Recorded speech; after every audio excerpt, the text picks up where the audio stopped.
Luis Carlos, este es episodio número Número 4, Andrés. número 4 de esta temporada. Charlas de borrachos. Charlas de borrachos.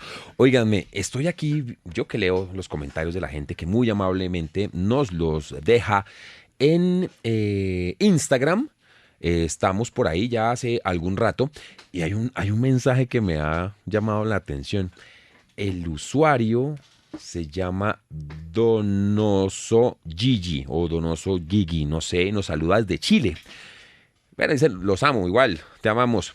Pero dice, he aprendido a disfrutar los cuentos, entre otras cosas.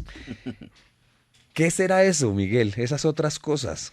Pues los cuentos es lo que hacemos acá, pero además las otras cosas yo creo que es que como el ripio, como lo que charla uno acá a la basura. Yo creo que el man se ríe con nosotros, o sea, no solamente se lee para pasar un buen momento a solas, lo típico de la lectura sola, sino, oiga, qué buen parche estos viejos. Bueno, es ella. Es Gigi Donoso, es ella. Es Ah, ella, es ella. es una ella. Abrazo a Gigi Donoso. Perdón. Entre Pero me otras alegra que cosas. se ría con nosotros. Yo creo que lo que he aprendido es la jerga. Sí. Tenemos la jerga de la calle por el lado de Miguel, la jerga medieval de Lucho. Y la jerga carcelaria. La jerga penitenciaria del viejo Víctor. En todo caso, gracias por estar con nosotros, por la razón que sea que usted pierde aquí unos minutos de su tiempo. Muy amables por acompañarnos. Somos los iletrados. ¿Por qué, por ejemplo? A ver, animemos a la gente. Yo no sé por qué lo hacen, pero ahí nos oyen. ¿Por qué deberían, por ejemplo, don Miguel hoy disponer de esos minutos para acompañarnos en el episodio 4 de Charlas de Borrachos de los Iletrados? Bueno, porque traigo un cuento muy curioso, es una relación de pareja en la que la mujer le cuenta a su novio un secreto, y es que ella se transforma en un enano. A la mierda, ¿no? Yo quería que leyéramos versículos de la Biblia. Deberíamos hacer un trabajo social. No, ahí también hay enanos. La verdad fue un cuento que escogió el compay Migue junto al viejo Víctor. Muy bien, muy bien. Víctor Manuel B., ¿por qué la gente debería escucharte hoy en este episodio? Bueno, no me gustan las generalizaciones, pero en este caso voy a hacer una pequeña generalización, al menos entre los que estamos en la mesa. Yo creo que para los niños o cuando uno es niño, uno de los primeros amores siempre es alguna profesora. Siempre uno Totalmente. termina enamorado por lo que sea de una profesora. Profesora de artes. Por cómo habla. En mi caso fue profesora de literatura. Y da la casualidad que este cuento trata de un chico que enamora a su profesora. ¿Y qué pasaría? La pregunta es acá. ¿Qué pasaría si ustedes en algún momento hubiesen logrado enamorar a esa profesora que les gustaba? Bueno, eso no lo resuelve el señor Abelardo Castillo en el cuento Hernán. ¿Por qué tiene que quedarse la gente escuchándote la carreta que hablas tú, Luis Carlos? Porque seguramente les voy a presentar una escritora muy, muy jovencita uruguaya que de pronto no conocen, Tamara Silva Bernasquina, pero ella nos va a corroborar lo trágicos que pueden ser los juegos de niños. No hay marcha atrás. Si ya llegó a este punto, quédese con nosotros y disfruta de este nuevo episodio de esto que se llama Los Iletrados, gocetas de los libros, la música, el cine y las bebidas espirituosas.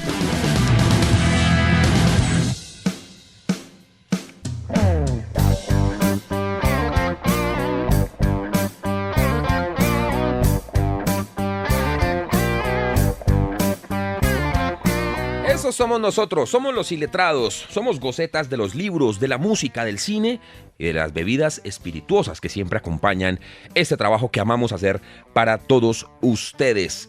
En la consola, Andrés Pulido, libretos, Enrique Segoviano, dirección general, Luis Carlos Pacheco, Chitas.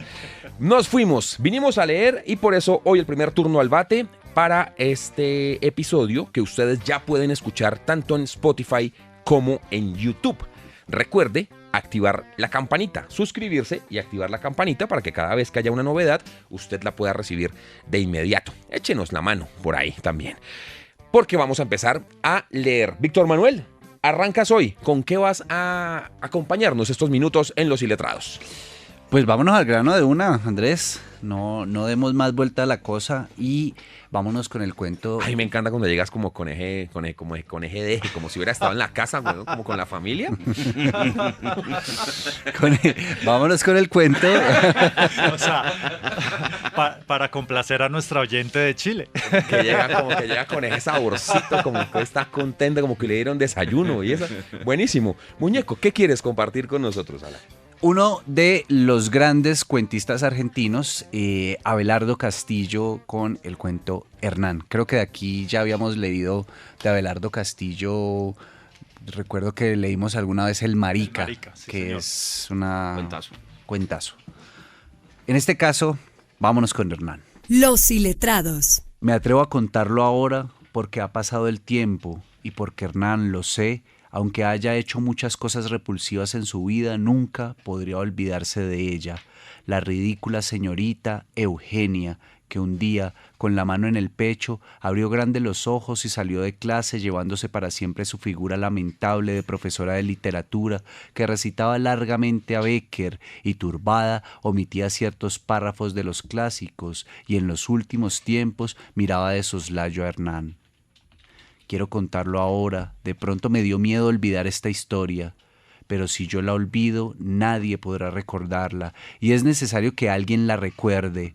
Hernán, que entre el montón de porquerías hechas en tu vida haya siempre un sitio para esta de hace mucho, de cuando tenías 18 años y eras el alumno más brillante de tu división, el que podía demostrar el teorema de Pitágoras sin haber mirado el libro, o ridiculizar a los pobres diablos como el señor Teodoro, o hacerle una canallada brutal a la señorita Eugenia que guardaba violetas aplastadas en las páginas de rimas y leyendas y olía a alcanfor. Ella llegó al Colegio Nacional en el último año de mi bachillerato. Entró a clase y desde el principio advertimos aquella cosa extravagante, equívoca, que parecía trascender de sus maneras, de su voz, lo mismo que ese tenue aroma a laurel, cuyo origen, fácil de adivinar, era una bolsita colgada sobre su pecho de señorita Eugenia, bajo la blusa. Ella entró en el aula tratando de ocultar con ademanes extraños la impresión que le causamos 40 muchachos rígidos, burlonamente rígidos, junto a los bancos, y cualquiera de los 40 debía mirar a la altura del hombro para encontrar sus ojos de animalito espantado.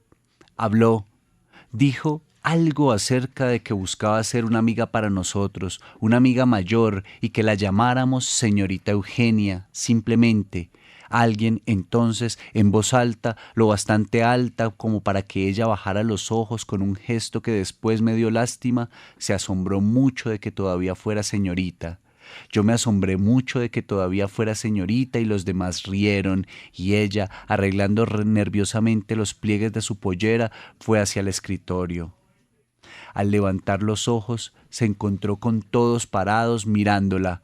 No atinó sino a parpadear y juntar las manos, como quien espera que le expliquen algo, y cuando torpemente creyó que debía insinuarnos «pueden sentarse», nosotros ya estábamos sentados, y ella reparó por primera vez en Hernán.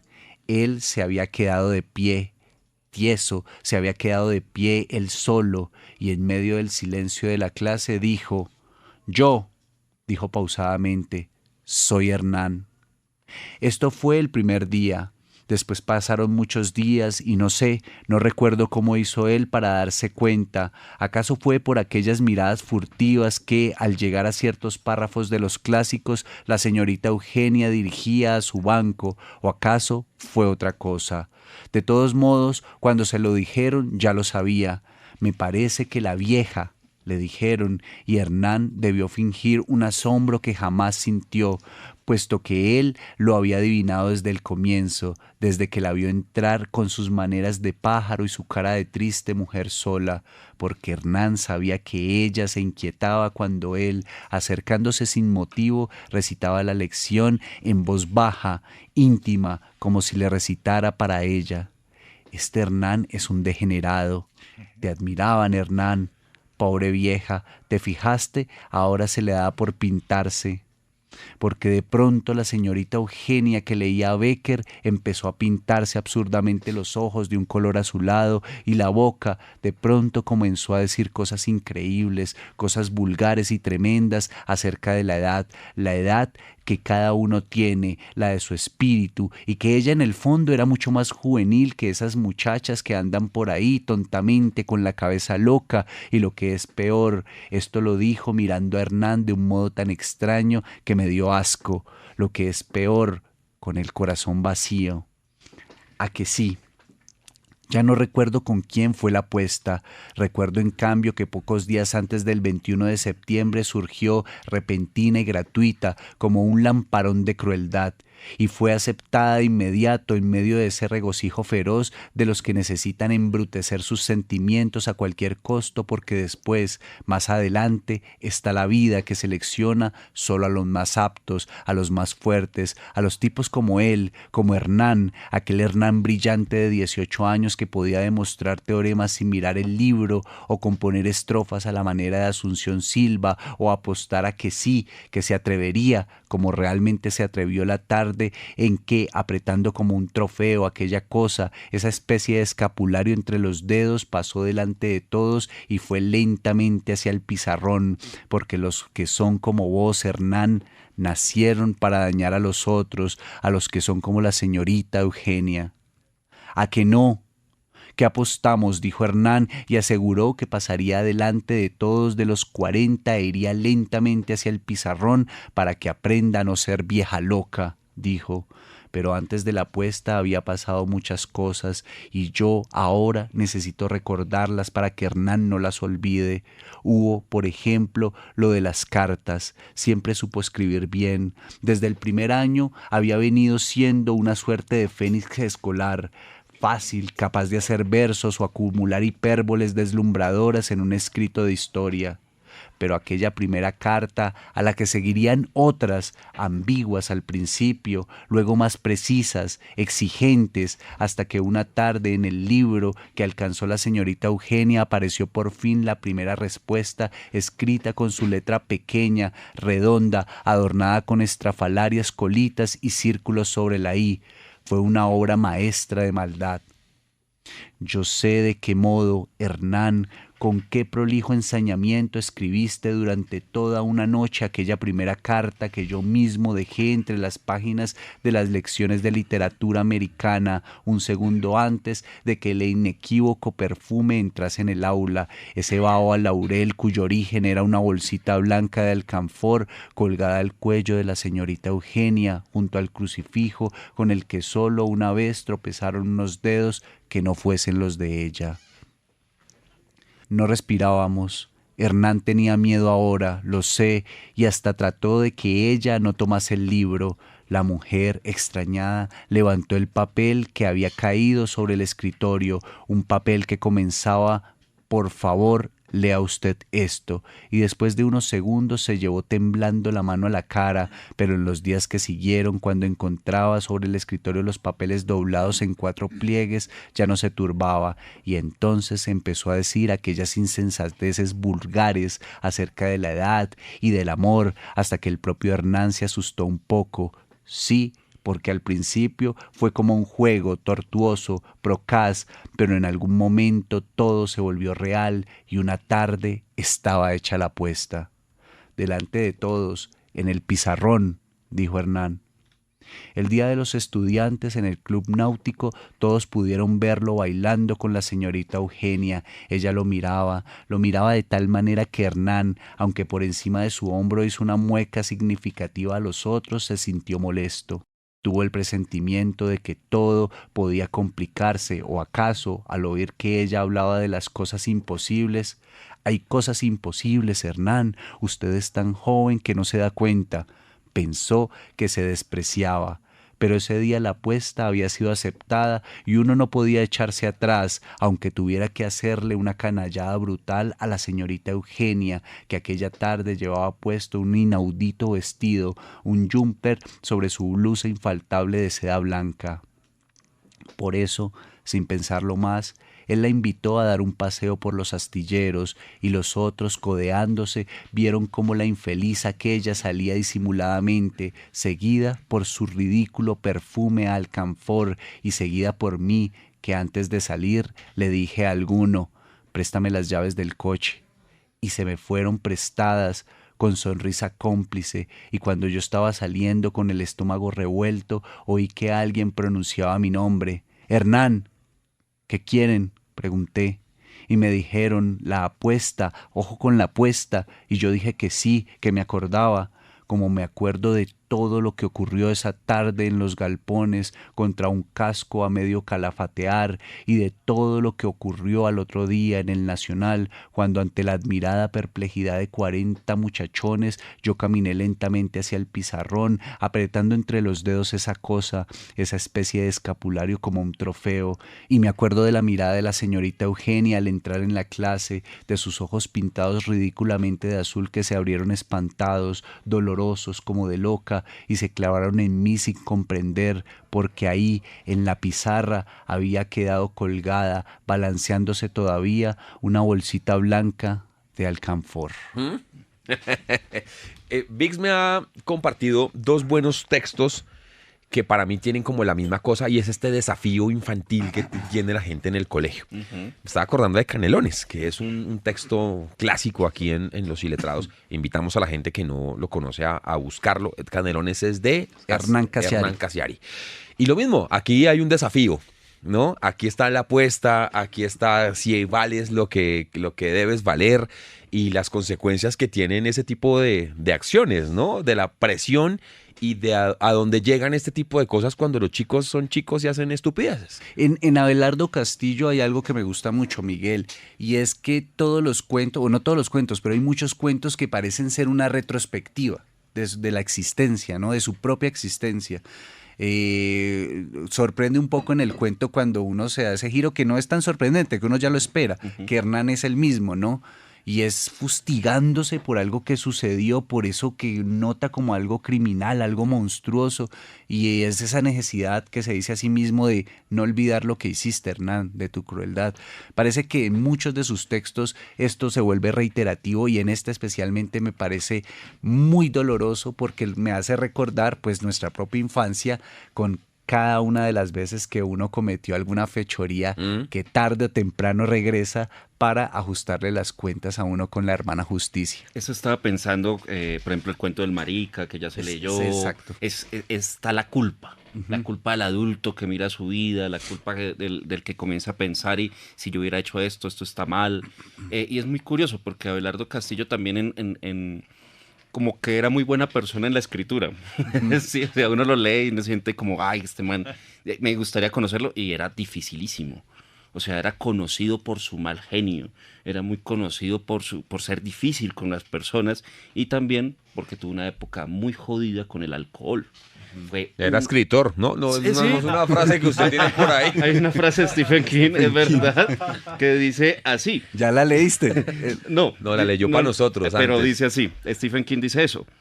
Le preguntan que si bebo alcohol, ¿qué parte de soy escritor no ha entendido? Pero ahí llega Abelardo, que tuvo esa época re oscura, súper borracho, pero su esposa, también escritora, Silvia Iparraguirre, perdón. El whiskycito ya. El whiskycito ya con las R's es difícil. Y esto fue la que lo sacó, y él escribió una novela precisamente sobre ese periodo. Lo mismo, es como revisándose a partir de cómo fue la culpa. La novela, si no me equivoco, se llama El que tiene sed. Y es esa historia del escritor borracho. Yo me acordé, compa Migue y viejo Víctor, también de otro escritor que maneja en algunos de sus textos la culpa, porque estaba analizando exactamente ese mismo aspecto, y es Anton Chekhov en un cuento que se titula Una bromita, que va y enamora a una chica, pero en realidad estaba bromeando, y ya viejo se empieza a recordar, y ya con ese dolor dice... Él le susurra algo, ¿no? Sí, es eso. La amo, Nadia. La amo, Nadia. Y ella se lo cree. Entonces me recordó un poquito el personaje del cuento que nos acaba de leer. Entonces se cree ese universo. ¿Por qué las personas jóvenes pueden ser tan crueles? ¿Sí? No se dan cuenta del alcance. Para ellos es algo que está en el momento, pero a otras personas las puede marcar eternamente. Y en el cuento de Chekhov también él termina maduro analizando y decía, ¿por qué bromeaba así? Y la chica quedó destrozada porque nunca se enteró si de verdad la amaba o no. Me recordó a este personaje de su cuento, del cuento que nos compartió. Gran cuento ese. Pero ¿sabe qué otra cosa me gusta mucho de este cuento? Que yo creo que cada vez le pasa menos a uno cuando va siendo adulto, porque digamos uno va siendo más sensato y más prevenido para meterse en situaciones Piensa más las consecuencias. complejas, exacto. Pero es esa cuestión de cuando uno es joven que se ve arrastrado como una bola de nieve, realmente el efecto de bola de nieve como va sucediendo y luego echarse atrás es imposible porque quedó mal, porque hay una apuesta de por medio, porque mi visión de tipo duro está en juego. Es una cosa que me asombra mucho, que con el tiempo ya uno es capaz de salir de eso, decir, bueno, no lo va a hacer y punto. Y si piensan de mí, piensen lo que ustedes quieran. Ahí les quedo, como dice usted, Andrés. Pero en esta situación me parece muy chévere ese efecto de bola de nieve que va sucediendo con el protagonista, Hernán. Oiga, compa, y Migue, y me acordé de otra frase sobre beber. Esta es de Oscar Wilde que dice, el trabajo es la maldición de la clase bebedora. Amén, hermano. Está muy bueno. Dígame, sobre la relación profesora-estudiante que planteábamos antes de la lectura de este man. ¿Cómo te llamas? Ve, recuérdame tu nombre. Hay una película que recordé y tal vez ustedes, no sé si alguien tiene en su radar esto.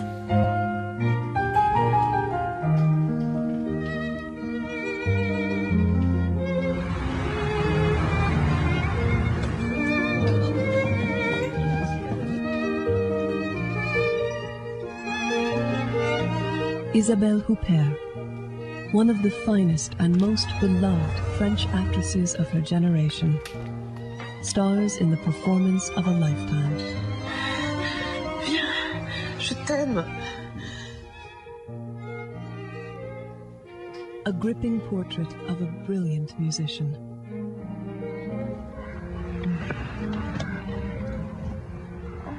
Her secret ¿Ya la world- tiene, don Víctor? Sí, creo. Ah.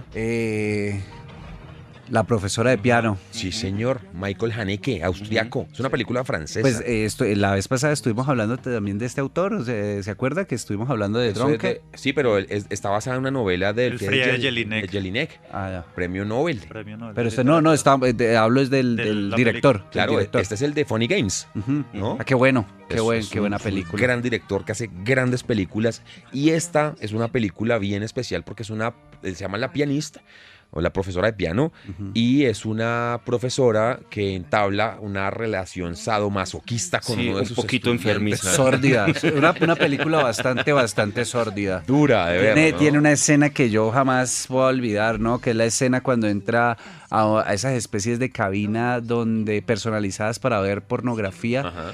No les voy a contar lo que hace, pero es tan grotesco que es una cosa que yo recuerdo todavía, y a pesar de que la vi hace yo creo más de 20 años. Sí, no, es una gran película. Les invito a verla. Huppert se llama la profesora de piano. ¿Tienen peliculitas por ahí para recomendarme, don Miguel? Pues más que una película, una serie. A ver. Esta serie es muy reciente, la pueden encontrar en una plataforma de un ratón diabólico, que no diré el nombre, pero creo que todos lo pueden identificar, y se llama Andor.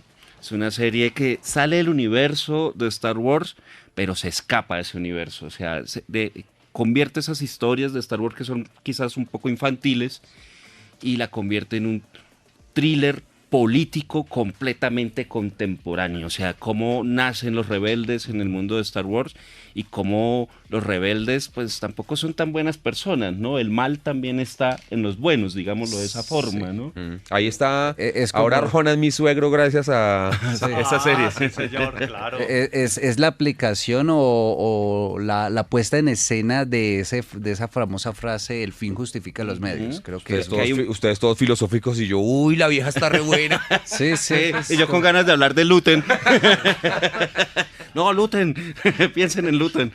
Pero no, tiene. Esa serie, hermano, me está gustando Muy, muy buena. muchísimo.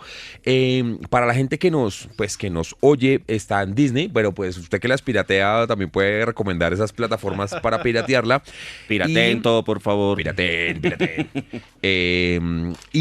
Hay un momento cumbre, me parece a mí, de la serie cuando la mamá de, pues la que cuida a Cassian, al protagonista, se echa un discurso. De hecho es un discurso grabado que lo hacen durante sus exequias, durante su funeral, ¿no?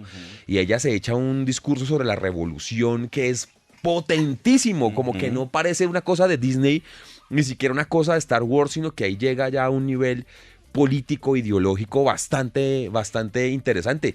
Y creo que logra contagiar así como ocurre en esa escena, porque en ese momento el pueblo todo se revoluciona, así, maravillosa. No, y Realmente una cosa La verdad, muy buena. Ese es un discurso increíble, que es la madre del protagonista Andor, que es Diego Luna, que también es el productor de la serie, y tiene tremendo reparto. O sea, hay Dígalo, uno que se llama dígalo. Stellan Es una- Skarsgård. Skarsgård. Guau, ese Sueco, tipo, hablando de berraco. discursos, en un capítulo tiene el discurso del que está causando la rebelión, ¿no? Y dice, yo lo he sacrificado todo, ¿sí? O sea, yo ni siquiera tengo una vida a cambio de esto. No voy a ver ni siquiera el triunfo de esto, voy a morir. Cuando triunfes y triunfa, nadie va a saber que Ajá. existía. Es un discurso poderosísimo. Ese man es un actor bravo. Él Ah, es tremendo. Duna, por ahí ha estado en el universo también de Marvel. Ese papel que hace en Dune me El del encanta. Harkonnen, No, Vladimir sí, sí. Harkonnen Oh, es el personaje que hace.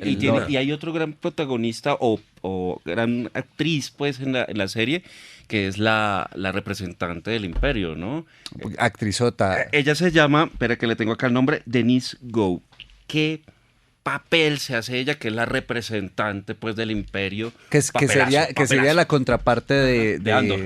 No, más que de Andor de Luten. Skarsgård, De Luten, que sí, Luten. claro. Ujú. No, es gran Buena serie. Ujú. Ahí la tiene, mijo, se la recomiendo, ¿no, Luchito? Sí, Para que señor. vaya y la Además, vea. a mí me encanta todo el Pirateala, universo pirateala. de la Guerra de las Galaxias. Bueno, ¿me tiene algo? Sí, señor. A ver. Le tengo una película que a mí me gustó mucho. Perdonen mi alemán, pero se llama Das Experiment. Muy bien, alemán, Bueno, muy bueno. Muy buena. Es la historia, aparece un anuncio en un periódico, entonces hombres que se presenten para un experimento. Escogen a 20 hombres, 12 van a hacer el papel de presos y 8 de carceleros, de guardianes. Y al principio se lo toman muy a broma y como mucha camaradería entre ellos y empiezan a hacerles más exigencias. No, señor, tienen que demostrar autoridad y terminan en un baño de sangre, de violencia, que uno dice, oiga, definitivamente la humanidad siempre tiende hacia allá. Es muy buena, de 2001 la película. ¿Sabe qué es lo peor de lo que acabas de contar, Lucho? Que la película es más amable que la realidad. El experimento fue real, efectivamente. Es basado en un libro, además, sí. Y lo hicieron, y esa transformación del preso al guardia no demoró sino un día. O sea, solo duraron un día en sus papeles y ya se estaban... Yendo a la mierda. Ya se estaba De jodiendo hecho, todo. en menos de 2 días tuvieron que suspender El experimento. Somos una chándalo, ¿no? Los seres humanos somos una vaina Nos muy dan berraca. poder y ya nos jodimos. Ponele mi cara y verás cómo la gritas, me dijeron ahí alguna vez. Vamos con don Luis Carlos Pacheco, que ha pedido el segundo turno hoy para estas charlas de borrachos, en la que vamos aquí hablando un poquito de todo. Venimos de relaciones maestra-estudiante. ¿Usted con qué se va, don Luis Carlos? Yo me voy o les pido que recuerden esos juegos idílicos, inocentes de la infancia. Solo recuérdenlos. La gallinita ciega. Esta es una escritora uruguaya, muy joven ella, la estoy apenas conociendo en este libro que se titula Larvas, se llama Tamara Silva Bernarskina y el cuento se titula La gallinita ciega. Los iletrados. La venda de los ojos es una chalina fina que la madre nunca usa, aunque es brillante y hermosa. Se la atan dándole 2 vueltas sobre los ojos y luego la aseguran con un nudo en la nuca. Para marearla, la giran 10 veces hacia un lado y hacia el otro. Después le piden que cuente hasta 5, quieta en su lugar, y corren por la casa para encontrar un escondite. La ven tambalearse de acá para allá, con las manos abiertas hacia adelante. Parece boba. Así es que empieza cada ronda. La Josefina pregunta si ya están listos, y todos dicen que sí a la vez para desorientarla. A ella le llega el sonido de todas las direcciones y entonces es como si no le hubiera llegado nada. Empieza a caminar. con los brazos extendidos. Se mueve como se movería un sonámbulo en una película. No habla, trata de agudizar el oído, ecolocalizar a sus amigos y tocarlos con las 2 manos para ganar el juego. Los demás niños cierran los ojos y piensan en catástrofe y en dolor y en sus mascotas, padres y abuelos muertos, todo para que la carcajada no se escape. Esa es la única forma de poder quedarse serios, aunque después sientan culpa por matar y degollar y atropellar en fantasía. Duele la panza por aguantar, y aunque cierran la boca, parece que la risa sale por los poros, por todos los poros que se abren, millones de bocas microscópicas sudando risa bajita que vibra en el living, y suena motor lejano que no arranca. Están desparramados, bajo el sillón, detrás de la cortina de la ventana del frente, en el huequito que hay debajo de la mesada, entre los taburetes, abajo de la mesa. Josefina avanza con los brazos para adelante. Es esa la gracia del juego. Se queda quieta, escucha. El gesto detenido de su amiga les da risa. Lucas deja escapar un ruido mínimo de carcajada y Josefina se da vuelta en su dirección, medio encorvada, para darle dramatismo. Ese gesto es terrorífico, rápido, predador. El corazón les late fuerte a todos. Empieza a caminar y a pesar de que el niño quiere salirse de su escondite, volver a la protección que le daba el silencio, roza una bolsa de plástico y la primera mano le agarra el brazo. Grita de excitación y Josefina no duda. Le apoya la mano sobre el pecho que da electricidad estática contra la lana del buzo de Lucas. El chispazo suena fuerte, los dos lo oyen y entonces el niño es eliminado y mientras pierde también grita: «Me electrocutaste, tarada». La ronda se reanuda. Milena cambia de posición y se mueve lento hacia un rincón más alejado. Se preocupan recién cuando Josefina da la vuelta al sillón. La cercanía con el fuego no les parece buena en ese estado. Hasta Mimi se despierta de su siesta y camina rápido hacia donde está su dueña. Ladra. Josefina la hace callar amenazándola con el brazo en alto y la perra baja las orejas que antes estaban alertas y rígidas. Ninguno quiere perder, pero Milena hace un ruido a propósito, como aclarándose la garganta para alejarla de la estufa. Le raspa la saliva dura y hace un gesto de asco, porque no pasó nada, pero algo en la panza se siente mal, como si tuviera nervio. Josefina se gira rápido, siguiendo el sonido, pero su pierna torpe, la derecha, que fue siempre un poco más larga que la izquierda, se engancha con el borde de la estufa. Tropieza, se va hacia adelante, cae de cabeza, pelo, piel, ropa, carne. El olor a quemado se expande en la sala en un segundo y llega al cuarto en el que duermen la siesta los padres, junto con el grito agudo. Mimi se abalanza a su dueña y ladra, ladra, ladra. Después, madres corriendo y gritando y ambulancia y hospital y retos y culpa y llanto y castigo eterno. Los niños tratan de recrear los momentos del después del miedo. Lo que escucharon en el pasillo del hospital son solo palabras sueltas que no terminan de relatar ningún evento. 3er grado.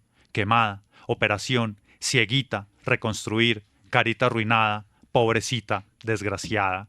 Escucharon también algo más que les pareció una mentira, que iban a llevar a Josefina al Centro Nacional de Quemados para hacer lo que se pueda. Nunca escucharon hablar de ese lugar y pensaron todos que no hay tanta gente quemada como para que haya un lugar solo para quemados y que eso seguro indicaba la mentira que la madre de la Jose andaba contando, porque sin querer le arruinaron su chalina hermosa, cuyos restos tuvieron que despegar de la cara de su hija. El hermano la mira. El primer día en el que Josefina vuelve a la casa, él se asusta tanto que lloriquea y su madre lo reta. Hasta la Mimi la desconoce al principio y le ladra con el lomo erizado, hasta que su padre le pega una patada y ella aúlla y se queda afuera, en el patio. La madre lo obliga a abrazar a su hermana y las lágrimas se le pegotean al cuello de Josefina, que apenas le devuelve el abrazo. A la madre le pregunta en la noche, cuando todos ya se durmieron, si es que a su hermana se le va a curar la cara. La madre lo abraza y no le dice nada. Él piensa, qué raro. También Josefina está rara, ya no le dice más: «¿Qué me miras, feo?», aunque él no haga otra cosa que clavarle los ojos en la piel desconocida de la cara. Además, ya no va a la escuela, ni juega ni canta, aunque para él las cicatrices son lo peor, dan asco. Asco es una palabra que él conoce aunque es chico. Las letras le abultan en la boca cuando mira a su hermana, que ya no puede devolverle el gesto, porque las cicatrices dan asco, y el asco es algo que se aprende temprano. A los niños no los dejan verla.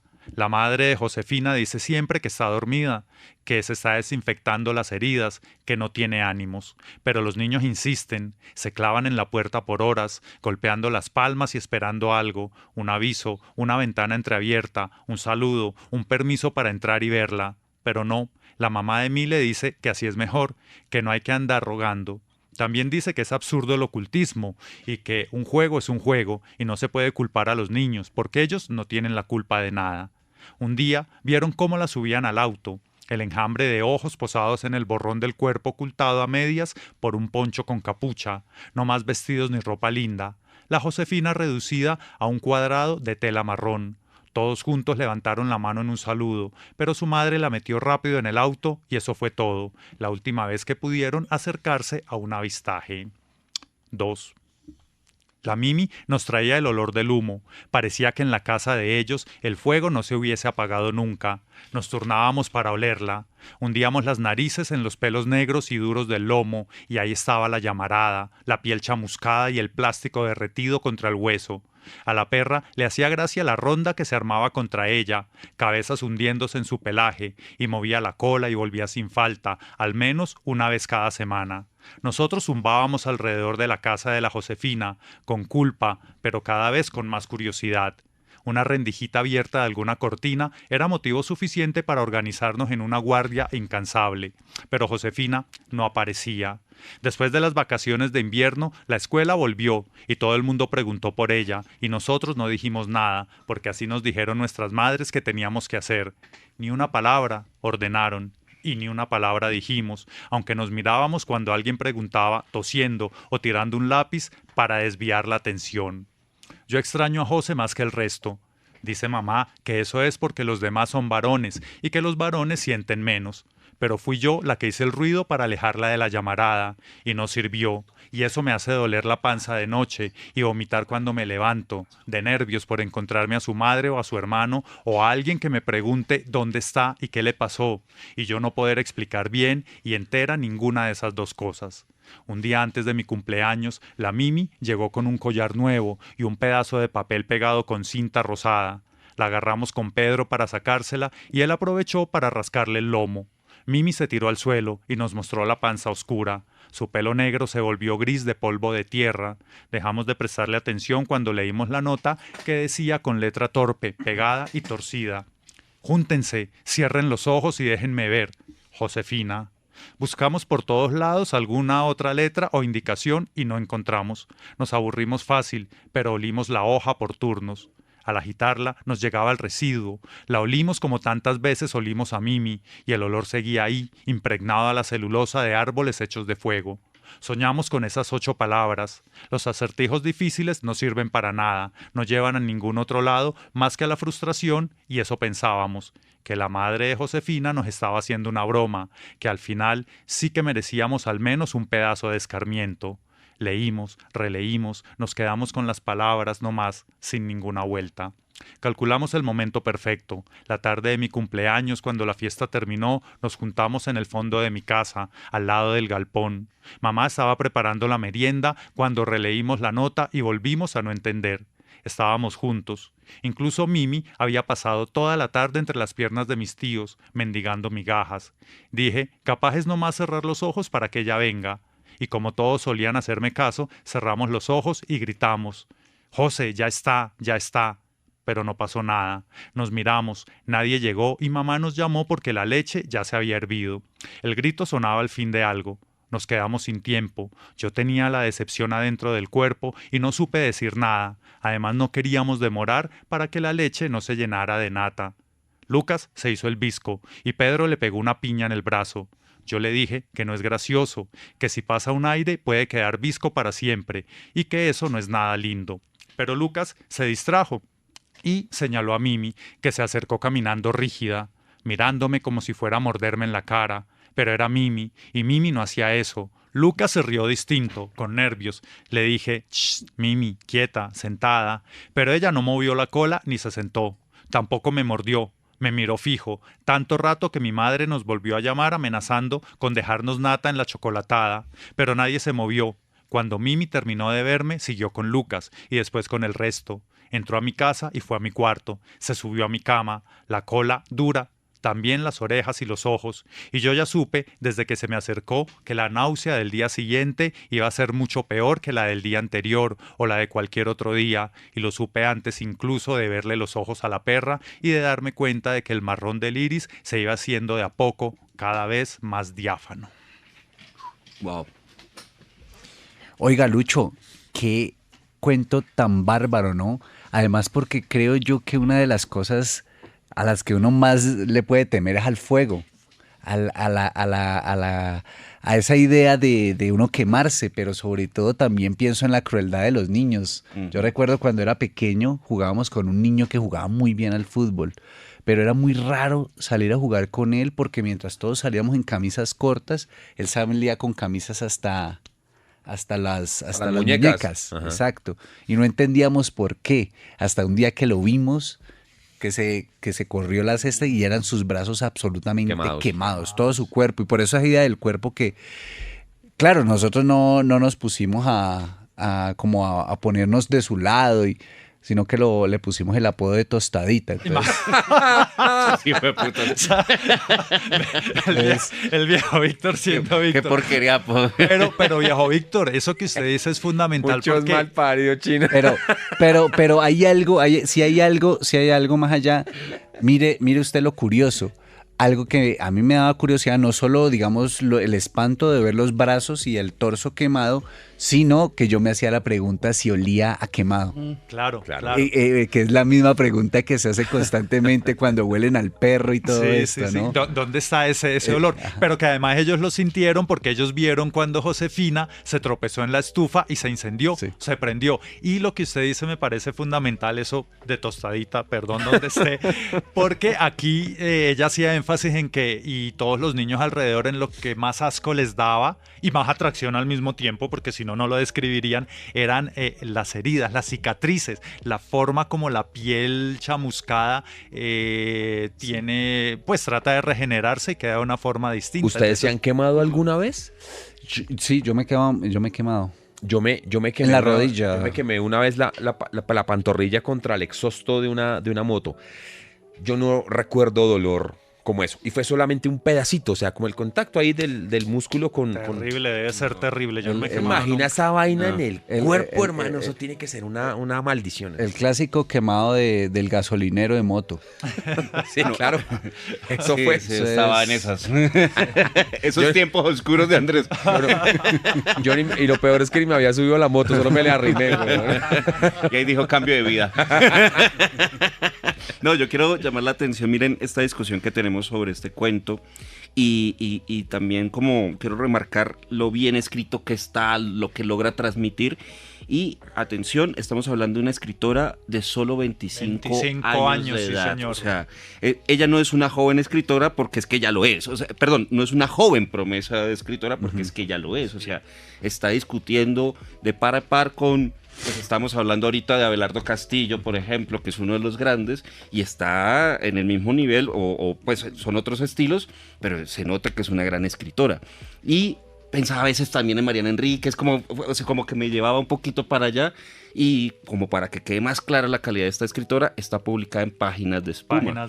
O sea, eso es prenda de garantía cuando hablamos de cuento, y a mí me da una gran envidia, la verdad. Hay algo, compa y Migue, eso que usted dice, de verdad, muy interesante, y hay algo como para redondearlo, y es que usted dijo algo aquí la vez pasada, creo que hablando de Samantha Schweblin, le exige al lector, es decir, no se lo da todo. La primera parte, sí, digamos, están todas las sensaciones ahí, uno siente el olor a chamusquina, uno siente el ardor, siente el dolor, y es algo bien crudo, pero la segunda parte invita a participar al lector. ¿Qué le pasó a la José?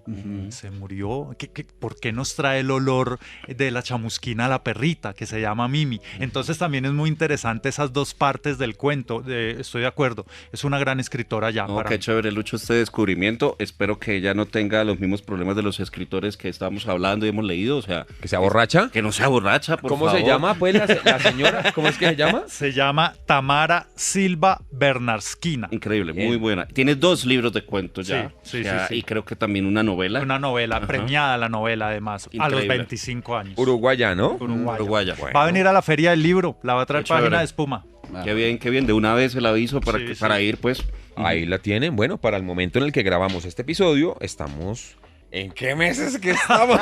Estamos en Ni febrero. una más, señor locutor.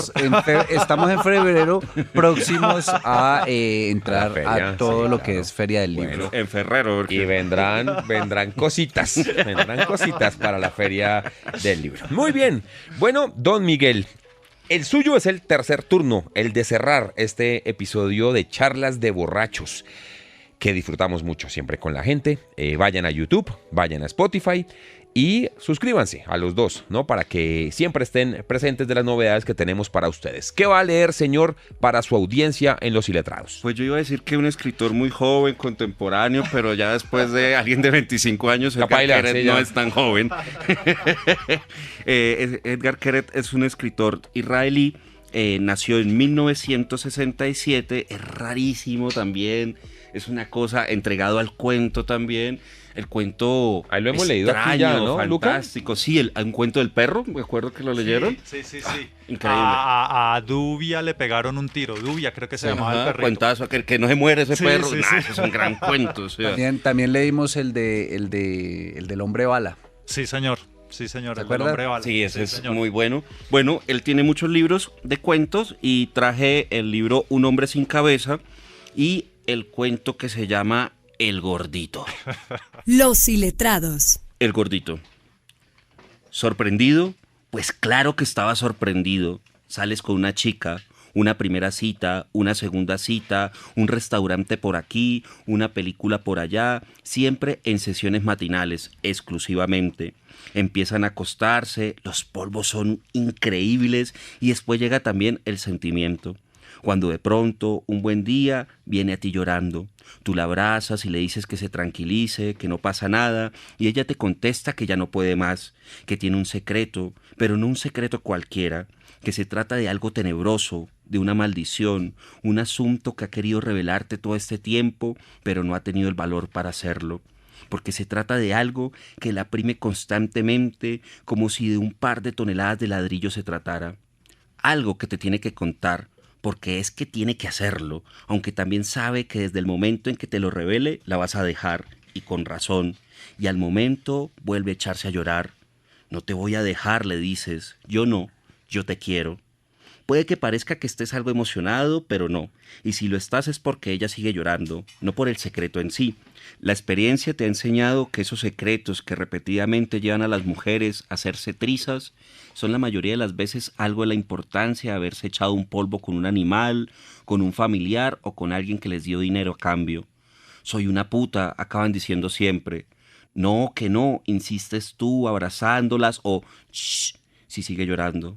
De verdad que es algo muy gordo, insiste ella, como si hubiera descubierto esa pachorra tuya que tanto has intentado ocultar.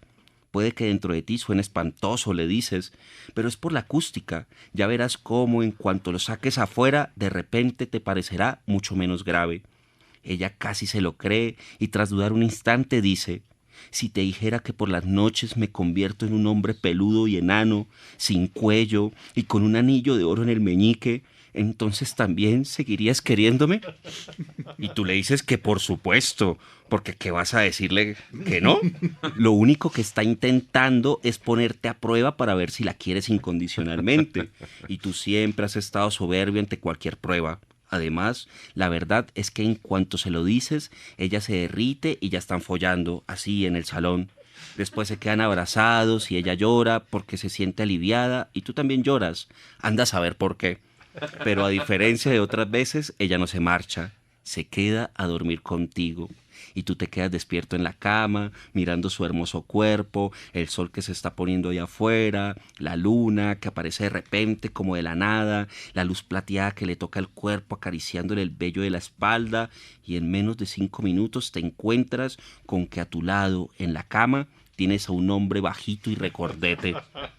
El hombre en cuestión se levanta, te sonríe y se viste algo turbado.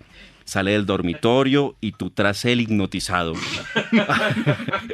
Ahora ya está en el salón, pulsando con sus rollizos dedos los botones del mando de la tele, dispuesto a ver los deportes. Fútbol, un partido de la Liga de Campeones. Cuando falla en el tiro, maldice y con los goles se levanta y hace la ola. Después del partido te dice que tiene la garganta seca y el estómago vacío, que le apetecen unos pinchos, a ser posible de pollo, aunque también se apañaría si fuera de vacuno. Así que te subes con él en el coche y lo llevas a un restaurante cercano que conoce. La nueva situación te tiene preocupado, muy preocupado, pero no sabes muy bien qué hacer porque tus redes neuronales están bloqueadas. Tu mano, como la de un robot, cambia las marchas mientras bajan hacia Ayalón y él, en el asiento de al lado, tamborilea en el salpicadero con el anillo de oro que lleva en el meñique.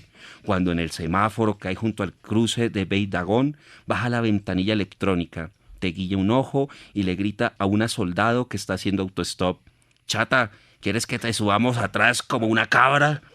Después, en Azor, te pones a comer carne con él hasta reventar mientras lo ves disfrutar de cada bocado y reírse como un niño. Y todo el rato te dices a ti mismo que no es más que un sueño extraño, es verdad, pero de esos de los que enseguida te vas a despertar. A la vuelta le preguntas dónde se quiere bajar, pero él se hace el sordo y pone cara de víctima, así que te ves volviendo a tu casa con él. Son casi las 3 de la mañana. «Me voy a dormir», le comunicas, y él te dice adiós con la mano desde el puff y sigue con la mirada clavada en el canal de la moda. Por la mañana te despiertas cansado, con un poco de dolor de estómago, y la encuentras en el salón, todavía dormitando, pero en cuanto has terminado de ducharte se levanta, te abraza con cierto aire de culpabilidad y tú te sientes demasiado confuso como para decirle nada. El tiempo pasa y siguen juntos. Los polvos no hacen más que mejorar de día en día. Ella ya no es tan joven, ni tú tampoco, así que un buen día te encuentras hablando de tener un hijo.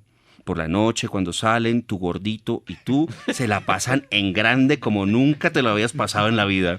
Te lleva a restaurantes y a bares de los que antes no te sonaba ni el nombre. Bailan juntos encima de las mesas y rompen platos y más platos como si el mañana no existiera. El gordito es muy majo, pero un poco grosero, sobre todo con las mujeres. A veces hace unas observaciones que tú no sabes dónde meterte. Pero aparte de eso, la verdad es que es una pasada estar con él. Cuando se conocieron, a ti el fútbol no te interesaba demasiado, mientras que ahora ya te conoces a todos los equipos. Y cada vez que el equipo del que son hinchas gana, te sientes como si hubieras pedido un deseo y este se hubiera cumplido. Un sentimiento muy poco frecuente, especialmente en alguien como tú, que normalmente no sabe ni lo que quiere.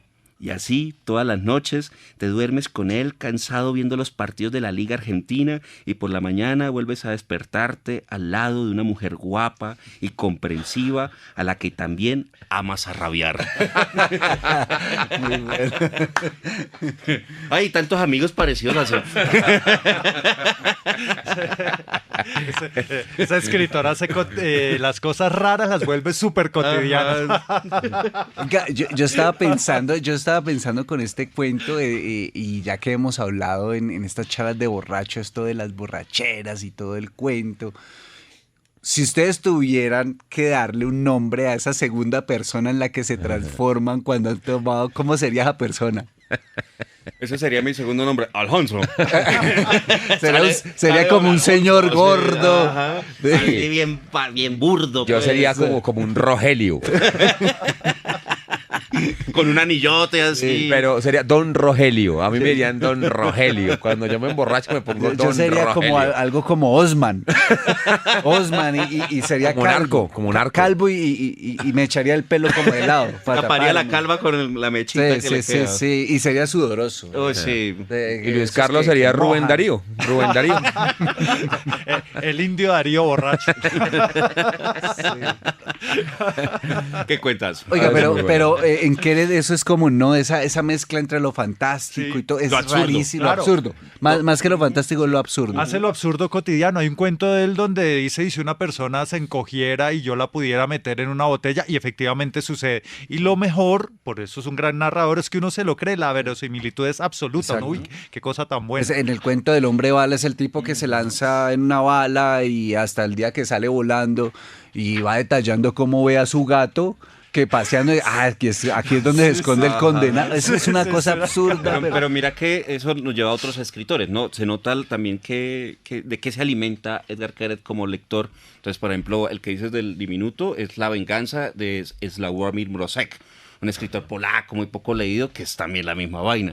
Y cuando piensas en ese, lo que acabas de decir, el del El hombre día, bala, el día en que me convertí en el hombre bala, Hombre bala. pienso también en el nadador de John Cheever, ¿no? Ah, sí. Ese hombre que va de piscina a piscina, moviéndose hasta su casa. O Qué sea, buen cuento. Una cosa Qué un buen poquito cuento. también como pues surrealista, una gota, ¿no? Porque me pasa lo mismo que cuando leemos a Leonora Carrington, Ujú. Sí. que uno dice, claro, eso es el absurdo, pero es un absurdo que uno Del- digiere, del tipo que sale de los zapallos. que uno se cree, ¿saben? O sea, uno sabe que uno va con el gordito a ver fútbol argentino. No, y uno se pone en el lugar, yo decía como, oye, este man severo, ¿no? Porque tiene su novia, su pareja y el amigo ahí mismo en la casa para ver Tiene partido. todo, o sea, lo tiene todo, Pero lo tiene yo todo. tiene pensaba que salir eso, de la casa, yo güey. pensaba eso, ese es el sueño, tener a su novia con la cual todas las cosas Que se de me pareja, transforme en Víctor, todo, dice todo Nacho. lo erótico, y cuando quiera un amigo guarro, ahí está ella misma. No, qué pereza.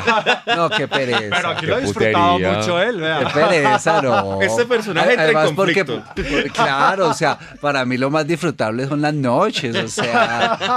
Porque en la noche no eres tú, en la noche es ella. Pero a mí sí me gustaría que mi novia se en transformara en Víctor para ver fútbol. Con tal de que no se transforme en Andrés, que no le da uno a dormir. Sí, uy, no. No, como marica, ya son las 5. Semejante sirirí, imagínese. No. ¿No te gustaría alguien así apasionado como yo, que no te dejara dormir? No. Es como usualmente haces, no. Y Oiga. cuando entra en loop, ¿no? Una historia contada con adjetivos distintos durante. Esa es la toda verdadera noche. historia sin fin. Óiganme, estaba recordando esta película. A ver cómo les suena este tráiler.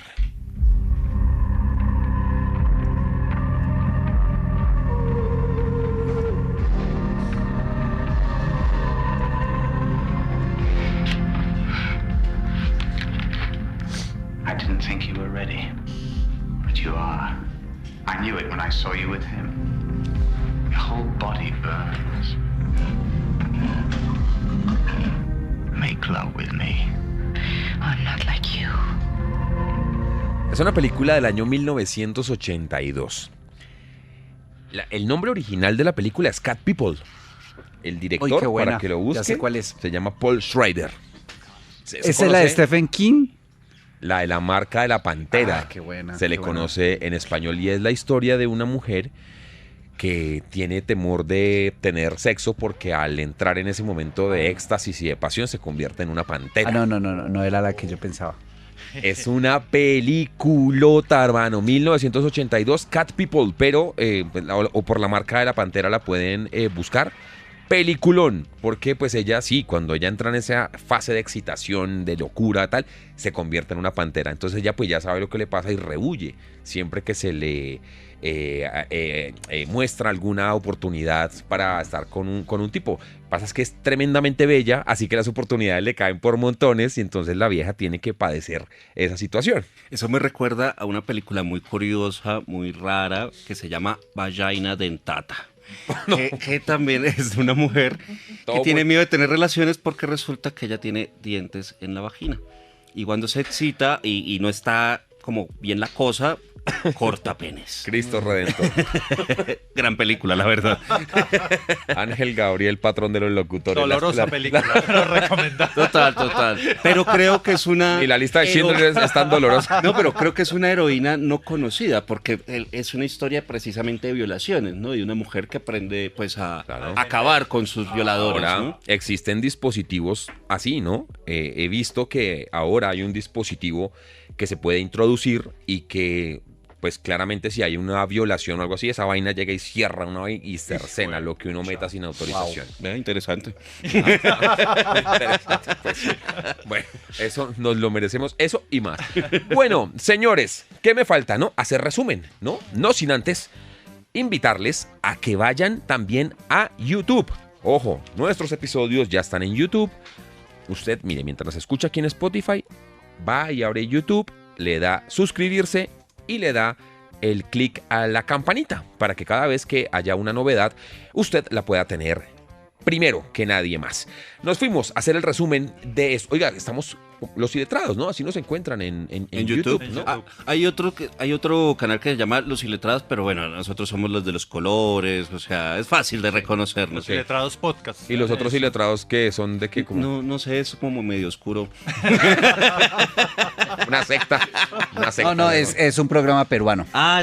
Un programa malísimo. Ok. Malísimo. O sea, arrasamos con la competencia. Muy bien. Ya Víctor lo dijo todo. No, busquen Los Iletrados con colorcitos. Dijo. Los Iletrados buenos, dice. Los que ríen. Peruanos y malos. Lo veré yendo a Lima. no, yo he ido a Lima, me gusta mucho. Pero eso no evita que el podcast sea muy malo. Ojo que en Perú no se escuchan, ¿no? Ahí Abrazo. tenemos en las métricas. El problema no es con los peruanos, el problema es con un podcast que hicieron. Que quede claro, No es soy contra- fan de Perú, Julio Ramón Rivero es el mejor. Nada contra el pueblo peruano, hermanos a quienes admiramos. Gracias por Chabuca Limeña, Julio Ramón Ribeiro, Lima. Chabuca Granda, ¿no? Desde por allá y toda la música linda que ha venido de del cumbia. Perú. La cumbia. Bueno, muy bien. Hagamos resumen si les parece, jóvenes. Don Luis Carlos, por ejemplo, ¿usted qué compartió hoy con su audiencia en Los Iletrados no peruanos? Yo recordé la película alemana Das Experiment del año 2000. Cada vez mejor el alemán de Sí, Luis no, Carlos. claro. Muy bien. Políglota yo ahora. Y les presenté a esta escritora que yo también apenas estoy conociendo, pero me ha gustado mucho, Tamara Silva Bernarskina, dije yo, pero puede ser Bernarskina, porque bueno, es uruguaya, pronunciémoslo así, con ese cuento que se titula La gallinita ciega. Muy bien, muchas gracias, don Luis Carlos. Miguel, ¿usted qué leyó para nosotros hoy? ¿Qué recomendó? Bueno, recomendé la serie Andor, que la encuentran en el canal del Ratón Diabólico, y el cuento El Gordito de Edgar Keret, que lo pueden encontrar en el libro Un hombre sin cabeza. Ahí también estuvimos hablando de se llama Cat People, en realidad, o La marca de la pantera, para que busquen esa película. Mijo, Víctor Manuel, ¿qué recomendó hoy? Bueno, tuve la oportunidad de leerles Hernán, del escritor argentino Abelardo Castillo, que se encuentra en la compilación de cuentos completos de Alfaguara. Bueno, a beber. ¿Qué me queda? ¿No? Invitarlos simplemente a que estén muy pendientes porque viene el episodio número 5 de esta temporada que se llama Charlas de Borrachos, que usted escucha en Spotify, que escucha en YouTube y que pueden seguir en Los Iletrados Podcast. Así estamos en Instagram para que vayan, vean nuestros videos y ahí vamos a estar también comunicándoles cosas muy, esperamos, interesantes para ustedes en los próximos días. Nos vamos. Quédense por favor con nosotros y sigan disfrutando de esto que se llama Los Iletrados, gocetas de los libros, la música, el cine y las bebidas espirituosas. Chao pues.